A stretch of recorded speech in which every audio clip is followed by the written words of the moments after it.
¿Cómo les va? Buenas noches, bienvenidos a Secretos del Poder, como todos los martes, por supuesto, para analizar algunos aspectos de la actualidad. Licenciado Alfredo Blanco, ¿cómo le va? ¿Qué dice? ¿Qué tal? ¿Cómo está, Julio? El último martes de febrero. El último martes, tantas cosas han pasado en febrero. Y las que van a pasar. Y las que van a pasar, porque se viene para esta semana nada más ni nada menos que el tratamiento de la reforma laboral. Sí. Le toca al Senado, vendrá también el cambio de la edad de punibilidad para los menores en la nueva ley penal juvenil.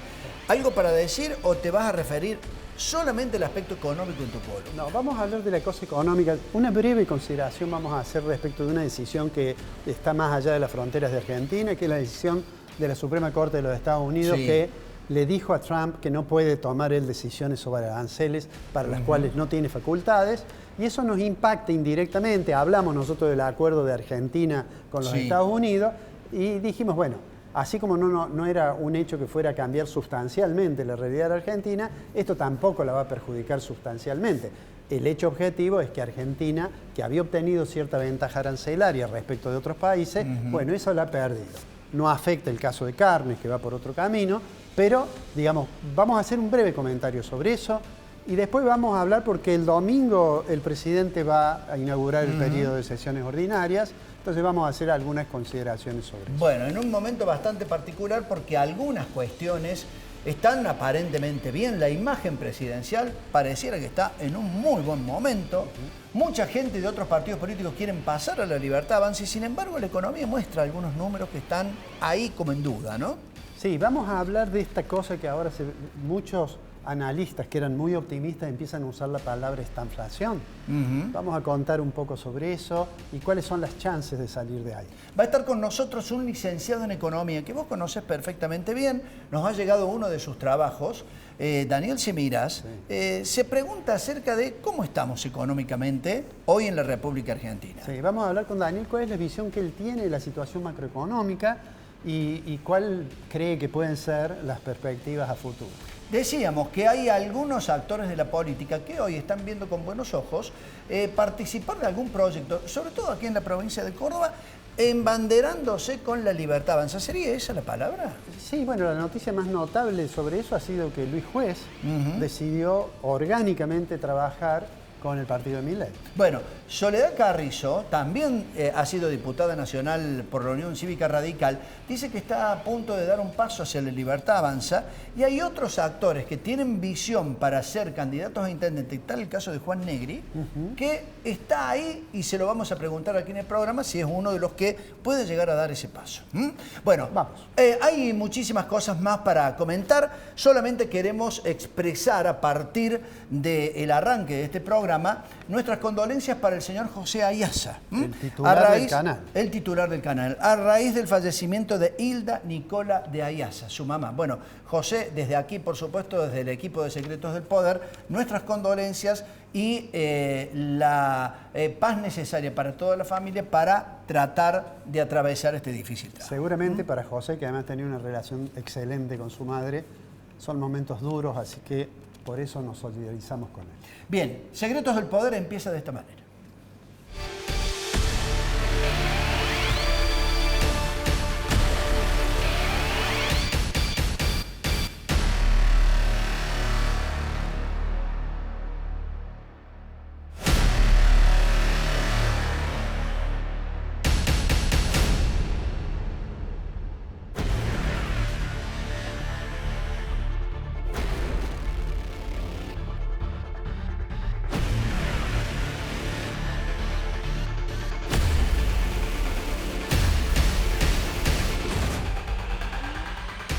El primero de los invitados es el licenciado Daniel Semiras, economista, ha trabajado en la función pública y días atrás circuló un paper o un informe acerca de cómo estamos en materia económica. Bienvenido, ¿cómo estás? Buenas noches. ¿Qué tal? Muchas gracias, Julio, Alfredo. Bueno, hace rato que venís trabajando con estos informes periódicos acerca de la realidad económica. Voy a dejar que el aspecto más fino lo pregunte Alfredo, ¿no? Pero hace rato que venís trabajando con estos envíos. Sí, en el estudio de hace rato venimos sacando una newsletter.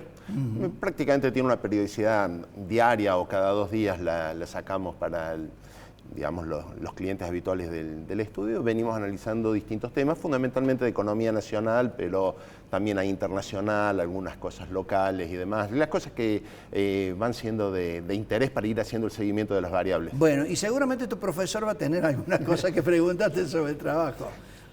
Bueno, Daniel, te agradezco también que estés aquí. Sé que estás con un poco ajustado de tiempo, así que la primera pregunta que me gustaría hacerte es ¿cuál es tu visión respecto de fortalezas y debilidades del programa económico de Caputo o de Milei? Mira, para hacerlo muy súper sintético y claro para la gente, en economía fundamentalmente se apunta a dos grandes aspectos. En el corto plazo, estabilizar las variables nominales y en el largo plazo, generar crecimiento de las variables reales. En el programa económico del Gobierno Nacional se ha dado claramente una fuerte prioridad al primer objetivo, estabilizar la economía, y el costo que ha tenido eso fue sacrificar el segundo gran objetivo, que es el del crecimiento económico. Entonces nos encontramos que para sostener una estabilidad de precios se hace a costa de un enfriamiento de la actividad productiva. Y los procesos de reforma económica con los cuales se busca encarar el largo plazo se encuentran en un terreno que no es el más propicio para poder prosperar. Todos los procesos de reforma son mucho más fáciles de implementar si la economía no está estancada o en retracción. Y precisamente yo creo que ese es el gran punto débil. Y por el lado de la estabilidad, lo que hemos estado viviendo en estos últimos meses está bien. La inflación bajó de un 200% a una tasa de aproximadamente el 30% anual. Pero el proceso de desinflación se ha detenido y hace ya prácticamente 10 meses que estamos con una tasa de entre un 2 y un 3% mensual, y eso es preocupante porque los grandes méritos que tenía para mostrar los grandes logros que era en términos de desinflación empiezan a sentirse agotados, pero el costo sigue siendo exactamente el mismo, el costo en términos de empleo, en términos de actividad. Ahora, ¿se puede seguir bajando la inflación o no? Sí, se puede seguir bajando, todo depende de cómo uno lo realice el trabajo. Y me parece que ahí es donde incide mucho más que lo que puede ser el conocimiento de las variables estrictamente económicas, lo que son las intenciones ideológicas que puede tener el gobierno. Cuando se le da un rol protagónico a todo lo que son los mecanismos de ingeniería financiera de corto plazo, atraer capitales externos y lograr que sea la cuenta financiera la que cierre el tradicional desequilibrio de la balanza de pago de nuestro país y no se puedan reconstruir reservas a partir del normal funcionamiento de la economía, estamos en una situación donde corto plazo y largo plazo están confrontando. Bien, entonces ahí tenemos también otro problema, ¿no? Es decir, la estrategia sería... Yo usaría otra palabra, no la estrategia, la sustentabilidad. La sustentabilidad del modelo económico. Daniel, es referente a esto que decís de la sustentabilidad, ¿no? En el pasado muchas veces Argentina tuvo experiencias en que la cuenta de formación de activos externos, es decir, los dólares para la gente, digamos, los dólares que se van del sistema, se van afuera, se sostuvo con operaciones financieras, esto que decís vos, ¿no? La clásica operación que siempre se menciona son las operaciones de carry trade. ¿Vos creés que Argentina tiene riesgo en algún momento de que se revierta eso y vuelva a tener un problema grave en el sector externo? Mira, nosotros estamos en la parte feliz del cumpleaños, donde llegan todos los invitados, entregan los regalos y comemos la torta. Sí. ¿Okay? Después de que termine el cumpleaños, queda todo el papel picado tirado en el piso, la gaseosa ha manchado los muebles y entonces hay que hacer la tarea de limpieza. Nosotros estamos en la parte feliz. ¿Va a llegar el momento en que tengamos que lavar los platos, pasar el trapo? Y sí. Sí, llega. Tarde o temprano eso llega. De todas maneras, vos hablas de la parte feliz. Y lo que no es feliz, porque hablaste acerca de un costo que tiene esta idea de Milei de tratar de estabilizar la economía, tratar de bajar la inflación. ¿Qué nos está pasando con lo que algunos llaman la micro y el impacto que esto tiene directamente en la gente? Yo creo que la micro en realidad está muy concatenada con lo que es la macro, es decir, las señales macroeconómicas conectan con lo que son las variables microeconómicas que ven los agentes económicos individuales. Si yo le pido a vos, Julio, a vos, Alfredo, que salten acá arriba, probablemente no lo intentarían hacer, más allá de que estén autorizados a hacerlo y a saltarlo. Entonces no son las leyes lo que cambian, sino son los incentivos que hay por detrás. Y el problema pasa fundamentalmente por eso, los agentes económicos responden a incentivos. Y los incentivos que se están recibiendo en este momento es que si vos tenés dólares y te pasás a peso, cobrás una tasa de interés sustancialmente mayor a lo que es la tasa de inflación, y que como el dólar está contenido porque están haciendo ingresos de dólares financieros, tenés asegurado que esa escalerita está directamente en lo que es la parte horizontal. Entonces tenés un sistema de seguridad. Cuando el incentivo es claramente de una especulación financiera de corto plazo, es muy difícil que la gente disponga a utilizar sus recursos con una finalidad productiva. Hacer una inversión cuando no hay demanda agregada, cuando el consumo está paralizado o está en retracción, cuando la gente no logra acceder a un empleo formal, cuando los niveles salariales se encuentran un 25% por debajo en términos de monedas duras de los de hace 5 años atrás, cuando las empresas no logran ser competitivas, en parte por haber estado mal acostumbradas a un sistema de estar permanentemente siendo alentadas a través de subsidios y en parte también por un atraso cambiario, entonces vemos que el combo es un rompecabezas muy grande. El modelo económico de ese rompecabezas tiene una gran cantidad de piezas, azules, verdes, rojas, amarillas, pero todas vienen de distintas cajas, entonces no terminamos de armarlo al rompecabezas. Están ordenándose las variables económicas, pero todavía no alcanzamos a ver el panorama completo de un programa económico que pueda funcionar en el largo plazo. Bien. Daniel, te llevo al tema, hablando del sector industrial, ¿no? Bueno, recientemente la noticia fue que cerró la fábrica de FATE, la fábrica de cubiertas, pero más allá de ese hecho puntual, el sector industrial da la impresión que está padeciendo dificultades, al menos la mayoría de las ramas. ¿Cómo ves ese futuro? Porque si eso se sostiene, deberíamos pensar en que va a cambiar la matriz productiva de la Argentina. Por supuesto, Pauni en Las Varillas está trabajando a un 30% de ODE, lo que estaba produciendo hace 3 meses atrás. La industria láctea está cerrando. Asindar acaba de anunciar un programa de suspensiones para todo el año 2026 de sus empleados. No es un problema únicamente de FATE.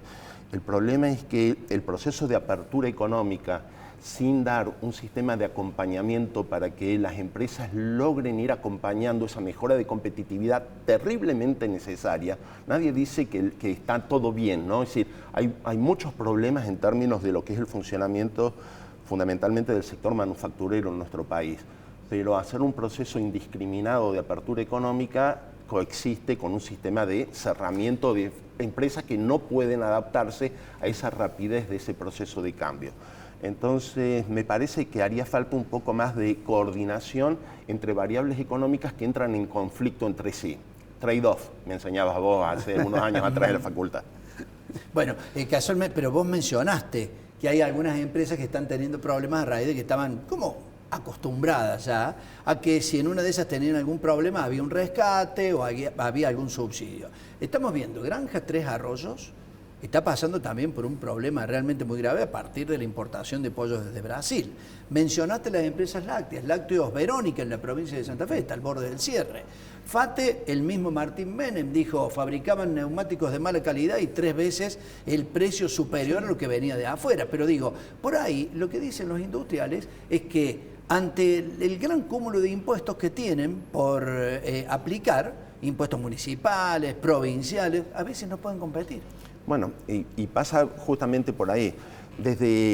Perdóname, la maquinaria agrícola le está pasando, ¿no? Sí, mencionaste Pauni, Metalfor. Diciembre del 2023, cuando asume el gobierno de Milei. Al último dato que se tiene, que es noviembre del año 2025, se perdieron más de 500.000 de puestos de trabajo, bastante más de 500.000 de puestos de trabajo, casi 650.000 es lo que se lleva perdido. Puede ser el costo del ajuste, puede ser el costo de pasar de un modelo de un Estado muy alentador y muy protector del empresariado doméstico y poniéndole un andador para que no termine de aprender a caminar nunca. Retirar ese andador logra resolver el problema. Entonces, me parece que la discusión acá no pasa por apertura económica sí o apertura económica no, sino cómo y cuándo. Creo que tenemos que dejar de salir de las banderas ideológicas donde todo es binario, donde todo es blanco o es negro, o es de extrema derecha o es de extrema izquierda, es conmigo o en contra mía, somos amigos o somos enemigos, ¿sí? Y pasar a un sistema más de contemplar los grises que tiene la realidad en la cual nosotros estamos viviendo. Hay muchas cosas que merecen ser protegidas. ¿Por qué merecen ser protegidas? Porque dan un resguardo social a la gente, le brindan un puesto de trabajo y aseguran una fuente de ingreso a una gran cantidad de la población. Entonces, entender eso desde el punto de vista de la mecánica de funcionamiento de la economía, con la comunidad, con la sociedad. La economía es una ciencia social, está para resolver los problemas al hombre, no está para resolver el problema de un número de inflación o de un valor del tipo de cambio. Está para resolver el problema de las personas, para satisfacer sus necesidades con los recursos que tenemos. Si no se entiende eso, el modelo económico pierde las bases de sustentación que da la teoría económica. Bien. Daniel, la última para mí. ¿Vos creés que esta necesidad de no estar en los extremos, aunque la sociedad da la impresión de caminar siempre entre los extremos, y de una economía que considere más las variables reales, por ejemplo, más cuidadosa de eso, ¿vos creés que en el marco ideológico del actual gobierno es probable que se camine en ese sentido o eso no va a ocurrir? Creo que es deseable. Creo que si en realidad el pensamiento no es un pensamiento ideologizado, sino que es un pensamiento político, el afán de todo político es perpetuarse en el poder, y para perpetuarse en el poder necesita que el ciudadano, consumidor, pagador de impuestos, contribuyente, votante, ¿sí?, le dé su voto. Y para eso necesita tenerlo satisfecho. La gente hoy en día no pone al tope de sus prioridades en términos de los problemas económicos a la inflación. Aunque la inflación siga siendo alta, de un 30 o de un 40%, sigue siendo una inflación alta, pero ya no es el tope de prioridad. Hoy en día el problema es el empleo, los ingresos, estar endeudado, que no lo maten cuando sale a trabajar, ¿sí?, los problemas de inseguridad. Si esos son los problemas, entonces yo creo que el Estado tiene que darse cuenta de que ya la estabilidad se ha conseguido bastante y es el momento de empezar a avanzar en las otras variables económicas que le está demandando la sociedad. El problema no es del gobierno, el problema no es de la oposición, el problema es de la sociedad. Licenciado Daniel Simiras, ha sido un placer tenerte aquí en el programa. No, al Muchísimas contrario, gracias. Muchas gracias a ustedes. Bueno, interesante diálogo, ¿no? Muy interesante. Y una mirada realmente, muy interesante, como decíamos, acerca de cómo estamos económicamente. ¿Vamos Así a la es. pausa? Vamos a la pausa. Seguimos en un ratito nada más aquí en Secretos del Poder. No te vayas.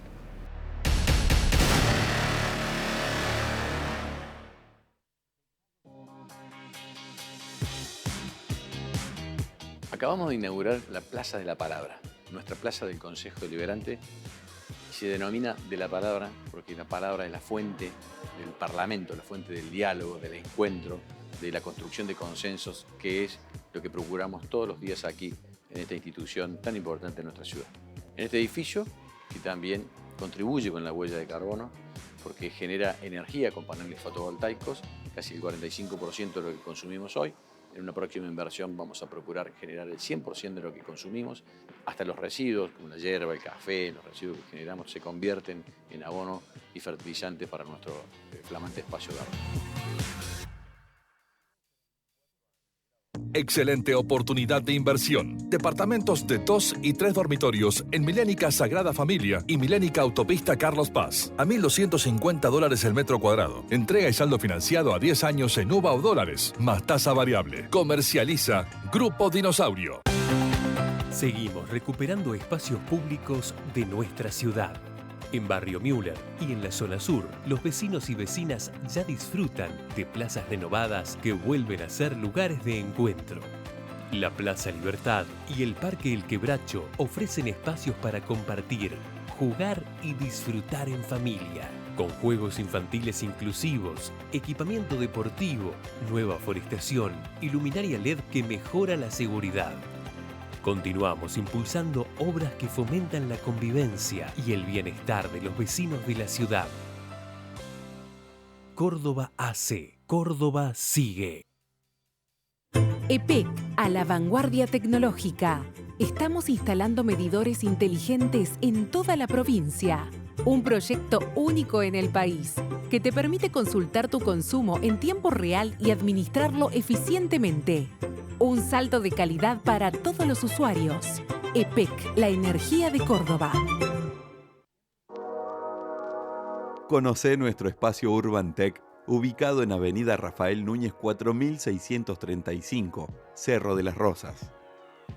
Innovación y tecnología en aberturas de PVC. Tus proyectos crean nuestras aberturas.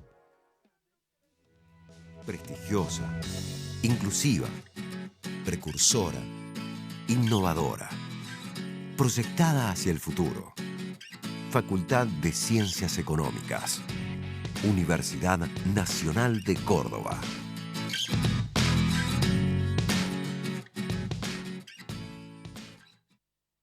En el campo de la oftalmología, la tecnología y el conocimiento van de la mano. En ONIS llevamos el cuidado de tus ojos al siguiente nivel. Estamos a la vanguardia para mejorar cada día más la visión. Por eso, somos la única clínica en el centro del país con Ingenuity 3D. Al operar en 3D vemos las dimensiones reales del ojo y vemos profundidades que antes no podíamos ver. Brindamos la mejor tecnología en las mejores manos. Si yo tengo el mejor equipo, pero no estoy preparado y no se van a obtener los mejores resultados. ONIS. Todo tiene que ver con todo.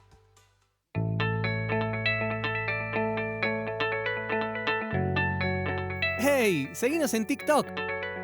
Sumamos una nueva red social para seguir bien comunicados y de la manera más divertida, donde vas a poder conocer detalles del sistema, información para asociados, nuestras viviendas y algunas perlitas que no te podés perder. Estamos en Facebook, Instagram y ahora también en TikTok. Encontranos como Cooperativa Horizonte.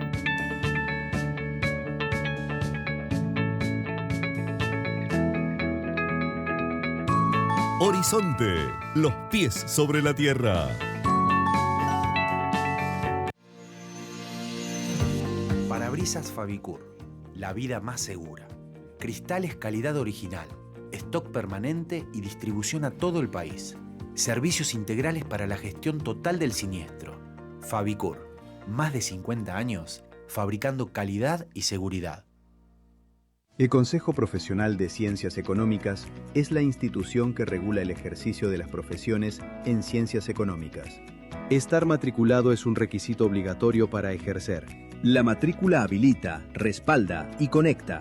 Además, con ella, accedes a asesoramiento profesional, formación continua, herramientas digitales, servicios de salud y mucho más. Ejercer con responsabilidad también es hacerlo con el respaldo de una institución que te acompaña. Matriculate en el Consejo Profesional de Ciencias Económicas. Es tu mejor decisión profesional.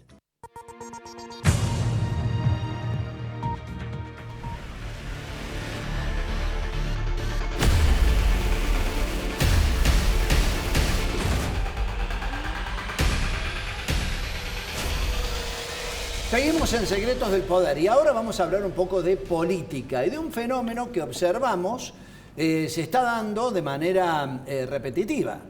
¿Qué es lo que ocurre? Bueno, hemos visto, y lo comentaba Alfredo Blanco al comienzo del programa, declaraciones de Luis Juez, el senador nacional, que sin pasarse el Partido de la Libertad Avanza, ya se ha ido al bloque del Senado, dándole mayor fuerza y ya el número necesario para poder aprobar, entre otras cosas, la reforma laboral. Hay una versión que indica que jóvenes activos dentro de la Unión Cívica Radical pasarían a la Libertad Avanza. Soledad Carrizo lo reconoció a Perfil Córdoba en estas últimas jornadas. Juan Negri, un hombre que ha sido concejal, hoy está en el ERCEP, es vocal del ERCEP. ¿Se pasa a la Libertad Avanza o no? ¿Cómo te va, Juan? Buenas noches. ¿Cómo andan? Ah, sí, al hueso. Al hueso, directamente. Fuerte al medio. ¿Para qué dar demasiadas vueltas? No, pero nobleza obliga, recién conversamos un poco afuera. Yo trato de dialogar con todos. En el caso de Gabriel, porque sí, se había filtrado como una información así. Gabriel Bornoroni. Me lo crucé en una estación de servicio, fue compañero mío de la Facu, o sea, tengo buena onda. Y hablamos, como hablo con él, hablo con otros. Pero no, yo, es más, mi cargo que tengo hace un mes y medio lo tengo en representación del radicalismo en el ERCEP. Quien tiene ahí, por ser la primera minoría, su representación. Pero no dejo de transmitir a muchos de los que me preguntan de que, bueno, para que tengamos éxito electoral hay que intentar de una vez por todas ahí cuajar un frente no opositor donde nos contenga a todos. Está bien, pero ¿es todo el éxito electoral? Porque después si vos después hay que gobernar, pero digo que hace mucho tiempo que no se plantea un proyecto que tenga... Bueno, de hecho, yo lo acabo de hacer en la ciudad, con un espacio que se llama Viva Córdoba, donde primero las ideas, después las candidaturas, pero lo natural es que de una vez por todas el arco no oficialista se anime a dar discusiones que te den una chance electoral para después poder gobernar. Sin eso, bueno, creo que va a ser muy complicado. Y también, yo le digo mucho que el fin de ciclo de Yarlora no depende solo de Yarlora, depende de qué se construye el frente. Yo no lo subestimo el gobierno provincial, al revés. Creo que como nunca han empezado una campaña con 1 año y 3, 4 meses de anticipación. Y bueno, tiene una maquinaria electoral que no hay que subestimarla para nada, ni en la provincia ni en la ciudad que vienen complicados. Yo no la subestimo, me parece que nos exige a nosotros un trabajo con mucho tiempo de anticipación y responsabilidad sobre todo. Bien. Juan, además da la impresión de que la oposición, hablando del caso de la provincia de Córdoba, las aspiraciones para ser gobernador de juez, que dice yo soy el candidato a gobernador, Bornoroni aparentemente también, y de Loredo, digamos, incluso el juez lo ha criticado de Loredo públicamente, da la impresión que esa fractura, digamos, hace muy difícil pensar de que vaya a haber una oposición unificada con chances de ganar la elección, porque si se fracturan en 3, más allá de las discusiones ideológicas, si se fractura en 3, bueno, tiene más chances el oficialismo. Yo lo ideológico, Kiko, cariñosamente me gusta decirte así, he estudiado mucho de las coaliciones que se han dado en el mundo. En la Alemania de Merkel, cuando Merkel va al gobierno, bueno, no solo estaba el centro, había una parte de la derecha, había una parte del tuvo que formar gobierno en base a 3 o 4 ideas madre, diciendo, bueno, miren, cada uno viene con su matriz ideológica, pero estos 4 puntos son innegociables. ¿Estamos de acuerdo? Bueno, vamos. De una vez por todas en Córdoba vamos a tener que hacer algo similar. Yo coincido con tu análisis. Después cada uno va a tener que explicar lo que hizo y lo que no hizo. Creo que hoy la sociedad te expone mucho más. Hay una generación sub-40 que exige más, con un pensamiento mucho más líquido, de la cual Milei, si se quiere, se sirvió políticamente, o mejor dicho, usufructuó políticamente por sus ideas, por su mensaje, por cómo penetró comunicacionalmente. Y bueno, en Córdoba cada uno tendrá que hacerse cargo de si es funcional a determinada estrategia. Y bueno, en el caso nuestro, yo siempre digo que es verdad, nunca es tiempo de hablar de candidatura, pero para mí si vos le explicás con tiempo a la gente, con mucho tiempo de anticipación lo que querés hacer y cómo querés hacerlo, bueno, se da mucho más claridad, me parece que es genuino, que es leal de parte de uno. ¿Para qué vas a andar escondiéndote si en definitiva vos trabajás para algo? Siempre sabiendo que si vos no estás mejor que otro, hay otro que lo encabece. Yo di testimonio de eso cuando Rodrigo fue candidato a intendente y lo acompañé de un lugar, fui jefe de campaña, no me metí en una lista, así que él el que estaba mejor, bueno, vamos juntos. Ahora deberá ser así también, me parece. Bueno, y ya que te has encontrado con Gabriel Bornoroni, ¿existe realmente esa libertad que en una de esas puede permitir que gente que viene de otros partidos pueda integrarse? ¿O hay una línea que bajan desde la misma Libertad Avanza, Karina Milei, para que esto sea manejado por los puros y los candidatos sean los puros? Porque recién decía Alfredo, Luis Juez quiere ser candidato a gobernador. Rodrigo de Loredo seguramente va a querer serlo también. Es genuino. Me parece que mejor consideración de la gente es quien debe encabezar ese gran colectivo de ideas. A veces es difícil en política porque todas vanidades personales. Hay que dejar, vanidades, soberbia, proyectos personales, de una vez por todas hablarlo. No lo sé, no conozco como el método, sí puedo decirte lo que escucho, lo que leo. No le pregunté eso, menos en la informalidad del encuentro. Creo que eso en algún momento hay que darle institucionalidad al diálogo. Nosotros tenemos un presidente de un partido, junto con los presidentes de los partidos que componen la oposición, y dialogar. Me parece que si en base a ideas, primero, es más fácil llegar a un acuerdo que si vos primero lo limitás a nombres. ¿Por qué? Porque ya fracasamos durante 25 años. Y a nosotros, a los radicales, nos cabe. Yo soy muy crítico de nuestros últimos 25, 26 años. Si el radicalismo no ha gobernado antes provincialmente, porque veían uno, ¿viste? Si el Kiko estaba mejor, había otro que decía, che, nos juntemos para ver cómo lo hacemos cagar a él, ¿viste? Una locura. Y así estamos, relatando la vida de los otros desde la oposición, sin poder cambiarle la vida a nadie, porque no tenés, ¿viste?, ni una herramienta para modificarle la vida a nadie. Entonces, en lo personal trato de aportar esa mirada así muy disruptiva, al hueso, que a veces genera incomodidad, pero que me parece que está bueno sacudir un poco ese avispero, porque si no, vamos camino al mismo fracaso de los últimos años. Bien. Eso es lo que pienso. Juan, te pregunto esto, te bajo a un tema bien personal. Sí. ¿Vos aspirás a ser candidato a intendente? Yo quiero ser intendente, más que candidato, Kiko. Lo siento. Alguna vez le toqué la puerta a él para un tipo que ha sabido esta ciudad. Dice, che, ¿qué mirada tenés? Amo esta ciudad. Creo que sería lo primero y lo último que haría en términos políticos. No, o sea, me gusta la vida de la ciudad. La vivo, la recorro. Soy un emprendedor de esta ciudad. Siempre hice cosas adentro de la ciudad. En realidad yo vengo al inverso. Soy hijo de un político de muchos años, muy respetado, pero toda mi carrera yo la empecé desde el sector privado. Yo empecé trabajando en un call center en el año 2005 y de ahí construí todo mi camino desde lo privado. Entonces tengo una mirada mucho más fresca de la política, pero lo que aspiro es poder construir una propuesta que me ponga en las posibilidades de ser intendente. Para eso me preparo hace mucho tiempo, pero ahora he tratado de dar un paso más, generar equipo con la gente, con los centros vecinales. Hay muchas organizaciones intermedias en esta ciudad que nadie le da pelota.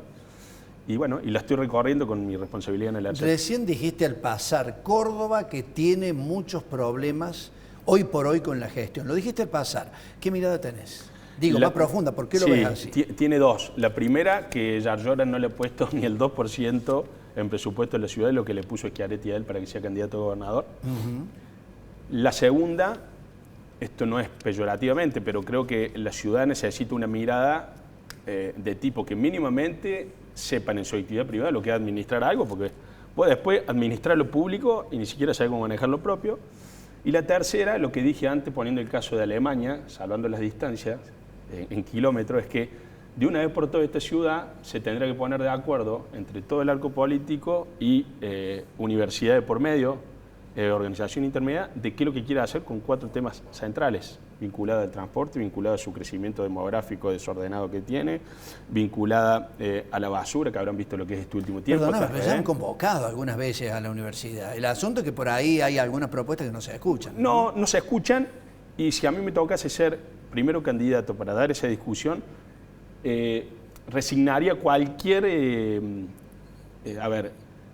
cuestión personal a cambio de que nos pongamos de acuerdo en esos 4 o 5 temas. Vos me preguntás a mí hoy, Pacerini tiene que licitar basura, transporte, contrato de agua, si bien el canon es provincial, lo tiene que licitar, lo tiene que licitar él. Tiene un quilombo con el tema de la vía pública, que viene con un decreto a la época de Juella, Comino. O sea, yo le diría, ¿en qué te ayudo?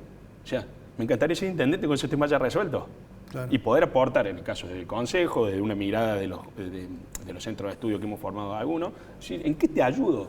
O sea, por ejemplo, yo ayudé y dije públicamente cuando él armó el ente de control y fiscalización de la famosa caja negra que tiene la noche en Córdoba. Y lo exterioricé porque no era a oscuras. Es un tema que hay que resolver en serio, no es joda el tema de la noche. Se lleva puesta vida de muchos pendejos hoy. La droga, pero también había un negocio metido atrás de muchos vivos que en la pandemia se quedaron con el 50% de locales nocturnos en la ciudad, que hoy te condicionan muchas veces en el gobierno. Entonces, me parece que sin esconderte, vos tenés que decir, en estos temas tengo que acompañarlo, con una mirada y que el que gobierna también tenga la capacidad de escuchar.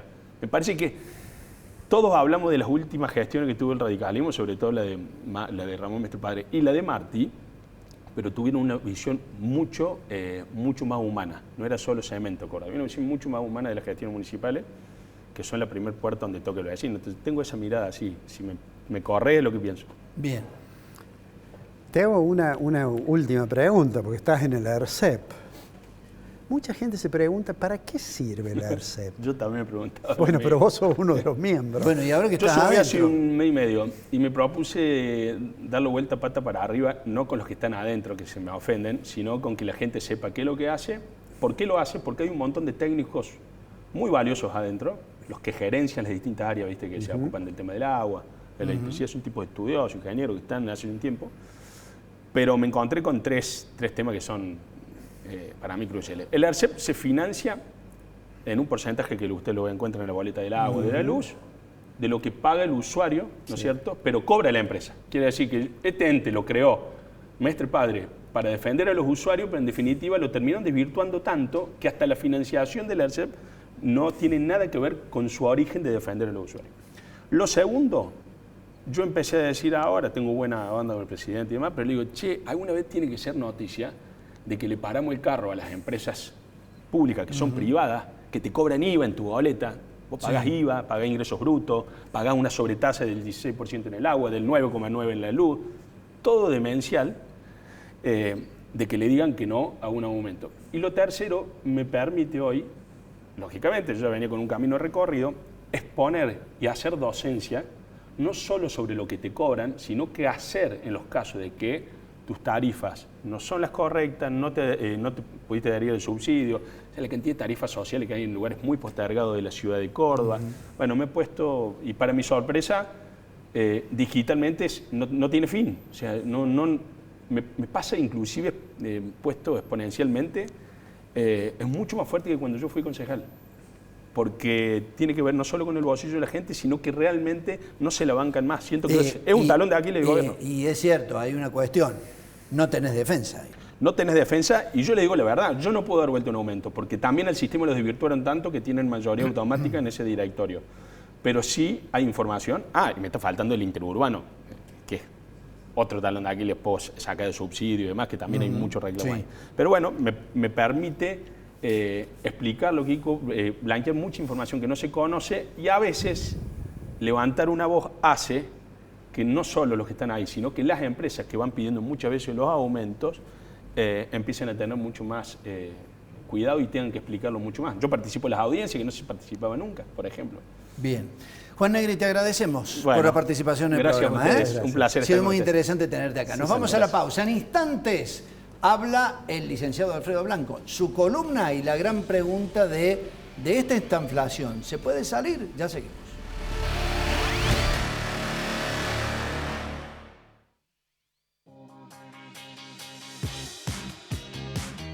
Acabamos de inaugurar la Plaza de la Palabra, nuestra plaza del Consejo Deliberante, y se denomina de la palabra porque la palabra es la fuente del Parlamento, la fuente del diálogo, del encuentro, de la construcción de consensos, que es lo que procuramos todos los días aquí, en esta institución tan importante en nuestra ciudad. En este edificio, que también contribuye con la huella de carbono, porque genera energía con paneles fotovoltaicos, casi el 45% de lo que consumimos hoy. En una próxima inversión vamos a procurar generar el 100% de lo que consumimos, hasta los residuos, como la hierba, el café, los residuos que generamos se convierten en abono y fertilizante para nuestro flamante espacio verde.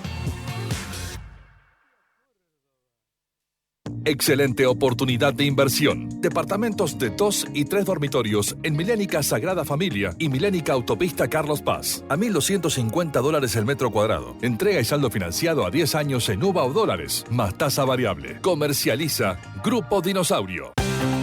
Seguimos recuperando espacios públicos de nuestra ciudad.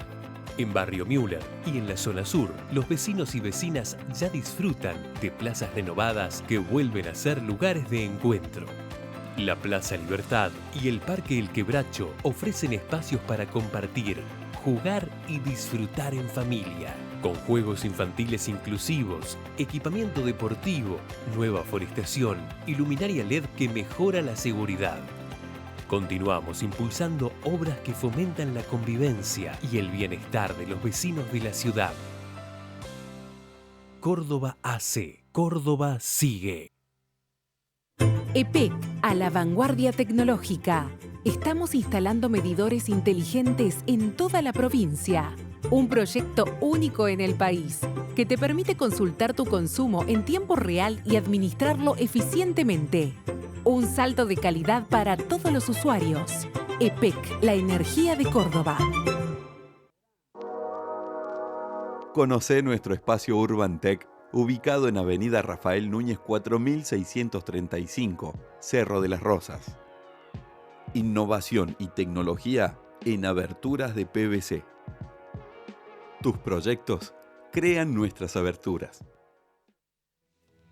Prestigiosa, inclusiva, precursora, innovadora, proyectada hacia el futuro. Facultad de Ciencias Económicas. Universidad Nacional de Córdoba.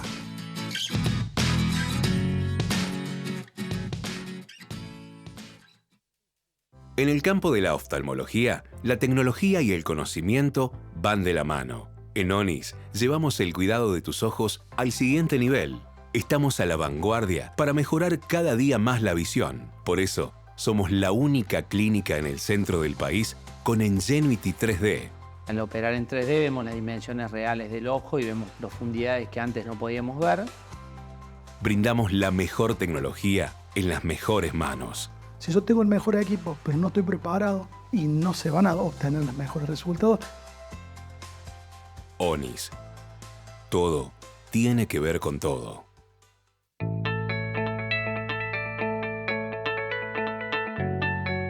¡Hey! Seguinos en TikTok. Sumamos una nueva red social para seguir bien comunicados y de la manera más divertida, donde vas a poder conocer detalles del sistema, información para asociados, nuestras viviendas y algunas perlitas que no te podés perder. Estamos en Facebook, Instagram y ahora también en TikTok. Encontranos como Cooperativa Horizonte.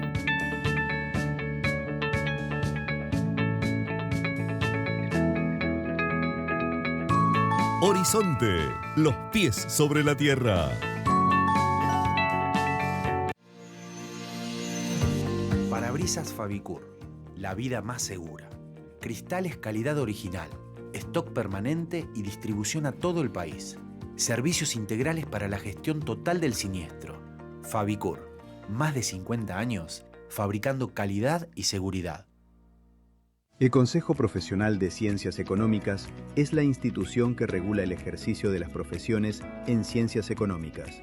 Estar matriculado es un requisito obligatorio para ejercer. La matrícula habilita, respalda y conecta. Además, con ella, accedes a asesoramiento profesional, formación continua, herramientas digitales, servicios de salud y mucho más. Ejercer con responsabilidad también es hacerlo con el respaldo de una institución que te acompaña. Matriculate en el Consejo Profesional de Ciencias Económicas. Es tu mejor decisión profesional.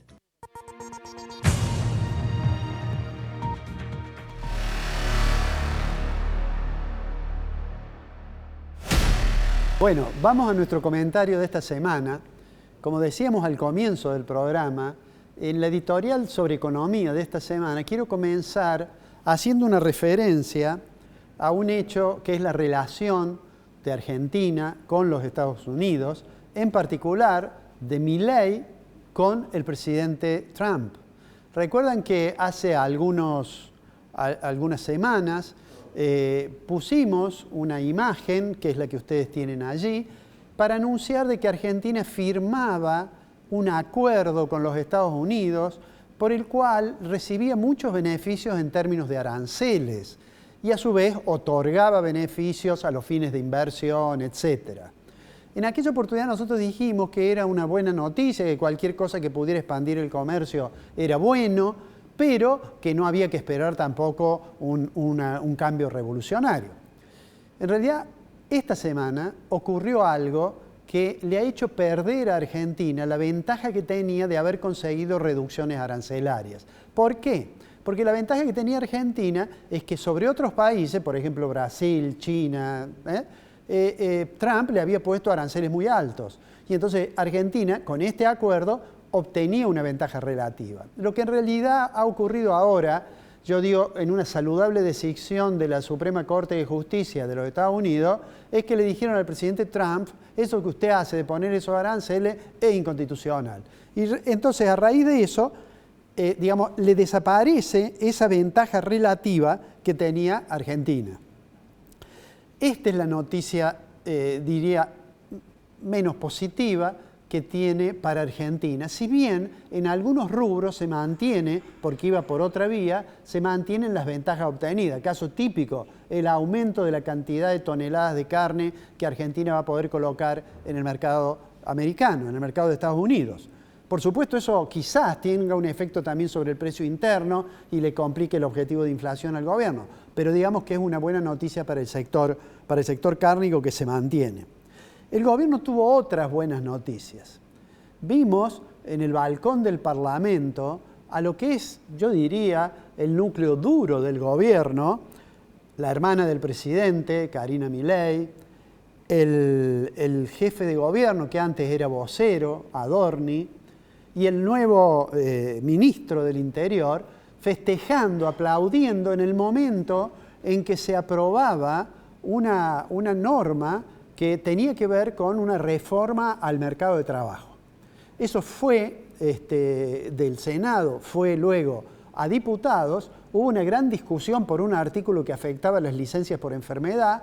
El gobierno, yo diría, retrocedió, pero logró que entonces diputado lo aprobara, y esta semana, seguramente el viernes, va a ser ley la reforma laboral. Va a ser ley también la reducción de la edad de imputabilidad de los menores, se va a aprobar el convenio de Mercosur con la Unión Europea, o sea que el domingo, cuando el presidente inaugure el periodo ordinario de sesiones del Parlamento, el domingo a la noche, pienso yo que va a llegar con una gran tranquilidad, como diciendo, bueno, he logrado, a pesar de que inicialmente el gobierno no tenía volumen parlamentario, he logrado estas dos leyes que para mí son importantes.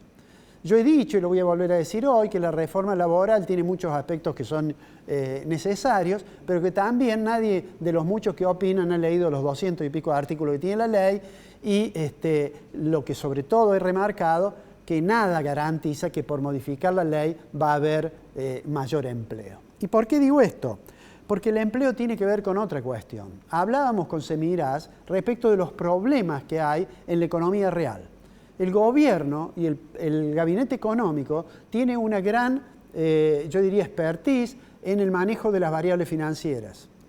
En lo que no presta mucha atención, o en todo caso no está dentro de sus prioridades, es mirar un poco lo que ocurre con las variables reales de la economía, no con las monetarias.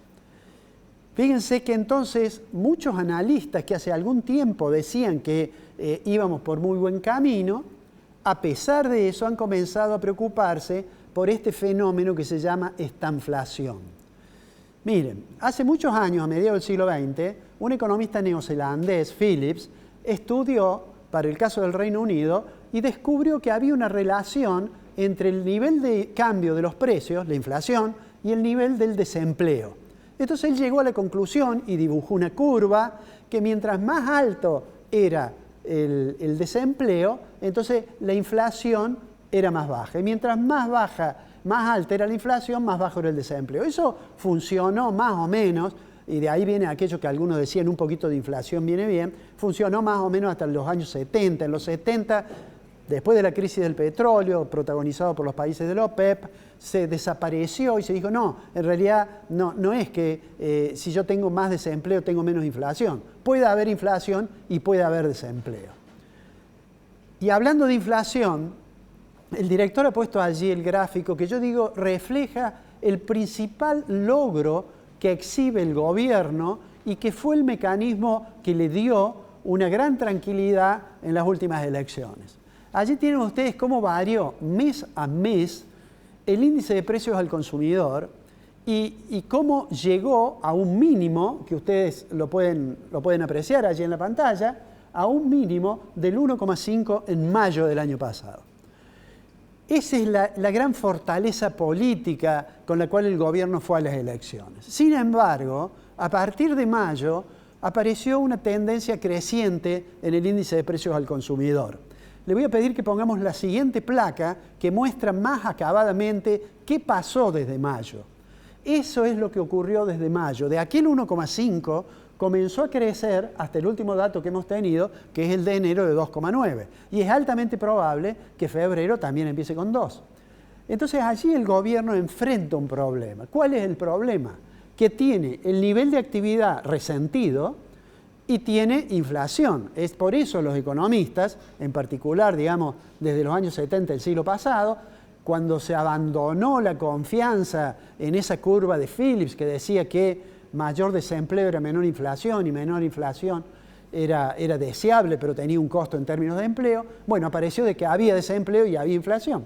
Cuando desapareció esto, apareció una palabra, los economistas somos muy proclives a crear neologismos, y apareció la palabra estanflación. ¿Qué quiere decir eso? Que tenemos inflación aunque la economía esté estancada. Y la economía argentina está estancada desde 2011. Argentina no crea empleo registrado desde 2011, es decir, empleo regular. Y entonces tenemos esa situación de estancamiento. El presidente, y yo creo que siempre los funcionarios son muy optimistas, el presidente en una oportunidad dijo, la economía va a crecer como una burbuja de un buzo, lo dijo de una manera mucho más vulgar, pero en realidad eso no ocurrió. La economía creció a 4%, digamos, el año pasado. Para este año el gobierno espera que crezca 5%, algunos dicen que va a crecer 3%, pero lo concreto es que se enfrenta con esa dificultad. Y en particular, algunos sectores, el sector industrial, que es un sector que genera mucho empleo, enfrenta situaciones delicadas. No por la situación del cierre de una fábrica de cubiertas, que en todo caso es un problema gravísimo para 1 millar de personas que trabajan ahí y las familias vinculadas. En realidad todo el sector industrial, salvo excepciones, cuando uno mira las actividades, casi todas están con un comportamiento muy pobre. ¿Cuál es la probabilidad de que a futuro se recupere? Yo sería un poco más modesto que las cosas que dice el gobierno. El gobierno ha llegado a decir de que en agosto, es decir, estamos hablando dentro de 5 meses, la inflación va a empezar con 0. Permítanme que dude, porque yo creo que el diagnóstico de inflación del gobierno, que es exclusivamente monetario, le faltan algunos matices. Pero lo vamos a ver en el futuro. Por ahora, esta inflación nos sigue acompañando. Y nos va a seguir acompañando, por lo menos, creo yo, durante un par de trimestres. Nos encontramos la próxima semana, Alfredo. Muchas gracias. La semana que viene nos vemos. Nos vemos. Gracias a ustedes por la compañía. Será, por supuesto, hasta la próxima edición de Secretos del Poder aquí en la pantalla de Canal 100. Muchas gracias y bueno.